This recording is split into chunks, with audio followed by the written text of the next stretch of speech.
कोई ना कोई सर्जरी कर दे ताकि इसकी ना ज़बान बंद हो जाए।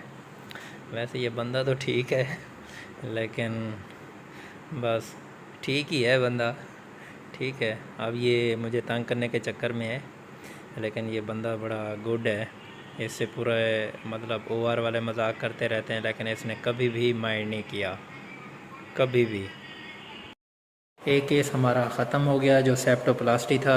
उसको मसला था कि उसका सांस नहीं आता था, उसमें हड्डी बढ़ जाती है, तो डॉक्टर साहब ने वो मतलब ऑपरेट करके उसका अब सांस बहाल हो गया अल्हम्दुलिल्लाह।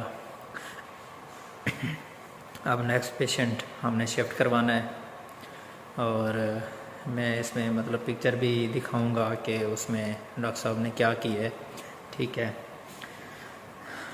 इंशाल्लाह नेक्स्ट पेशेंट शिफ्ट हो के उसके बाद लिस्ट ख़त्म इंशाल्लाह।